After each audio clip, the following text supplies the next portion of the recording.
All right, here we go. A little something different tonight. When I'm out now flying, I'm working in the woods with the excavator.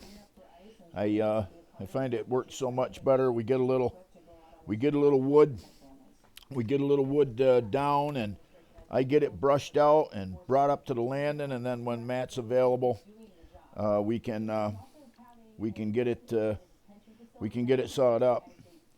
So as I'm going on, right at the very top of the cylinder that works the thumb, I didn't notice that the linchpin was gone. I must have caught it on a piece of brush or something and popped it off. And in any case, the pin that holds the cylinder on the top there, you'll notice, is fully engaged at this point.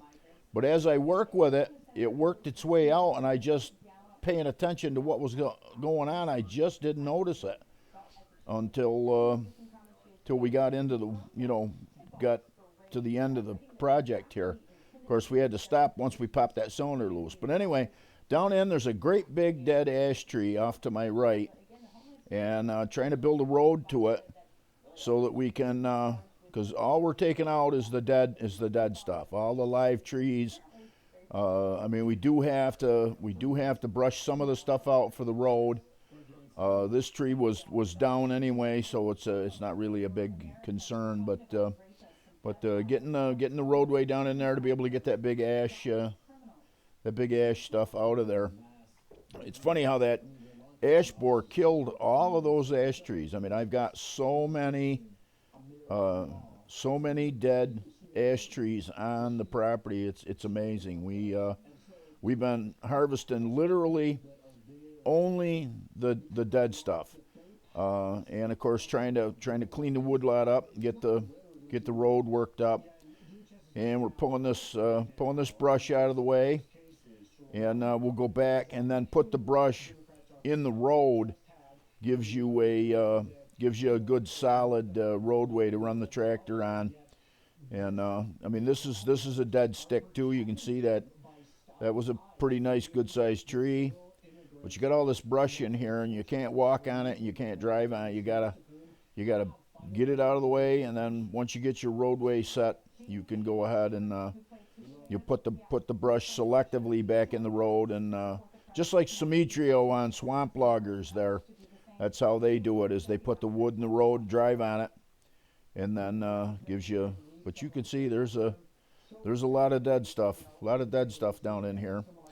And of course, in order to get into the dead trees, you've got to clean up around the live stuff, because we want to leave that for future generations. I mean, I'm old enough where I could cut it all and never have to worry about it, but I like to be a little bit of a conservative, conservationist, if you will. You can see there's a lot of nice maple and what have you in there, so we're really trying to be careful to conserve that.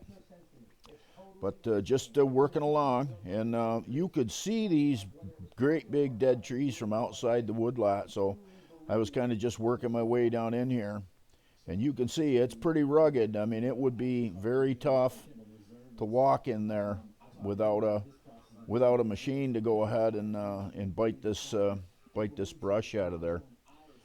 So we're working along, and as you can see, back to that pin at the top of the cylinder, I didn't notice, but it had worked itself out about halfway out there on top, right at the top of the frame there. You can see it, the black cylinder on the yellow support on the stick there, and everything's working good now. I just hadn't noticed that pin was working its way out.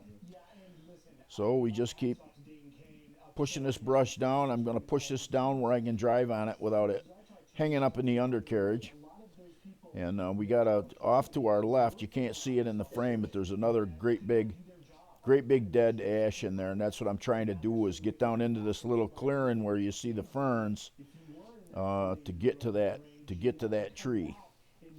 So I get down in here, and of course you got this buck brush here that it'll hang up in the undercarriage and get in the tracks, and you gotta get it out of there and then get it flat in the roadway. Here we'll set it in, then we'll tip it over and set it in the road and push it down. Bite this stuff out to give you a roadway there. tipped my camera over there at one point. I had to get out and straighten it up. And I was glad I had that camera on, because what we did, and I'll show it to you a little later, was after I lost that pin, I got out and I walked around. I couldn't find it. So I came back to the house and I watched this video, and I'll show it to you. So I watched it right up until I actually saw the pin fall out and the cylinder come loose. Well, by doing that, it was right next to that big ash tree that I'm talking about. So I was able to go down there and actually find the pin and reinstall it and get the machine back in service. But here we are. We're brushing this stuff off. And again, driving down in here, there's a little opening right here. You can see the ferns that grow in the woods there. And it's right on the edge of the swamp. A lot of my woodlot is literally right on the edge of the swamp, so it can be a little bit mucky. You can see when you pull those roots out, that's nice black, rich dirt, but it does have a lot of moisture in it. So without a track machine, you could easily get stuck in there. I got down in there with the four-wheeler and had to back up and go ahead a couple times to get myself out when I went down to go ahead and find the pin. But again, we're driving down in here and we need to brush this out. So we can work.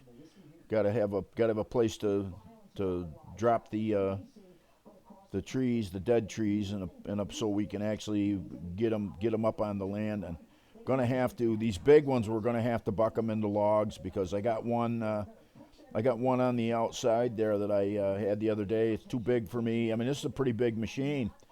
This is an 18,000 pound machine, and I could lift it, but I couldn't get it up out of there. So I'm gonna have to get Matt on the weekend. We'll buck it into chunks. You can see I had to take this tree out by the roots, and you can see that, I mean, it's dead, and that's why you could pull it out so easy.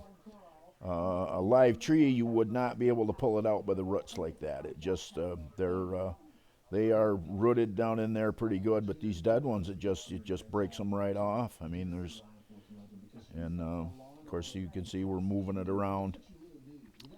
We'll get it over here and get it under the tracks. We'll use it as brush road. And I didn't point the excavator at the tree, but it's off to my. Well, you can see it right there. There's a pretty good sized dead one right there in front of us. You can see the top is broke off in it.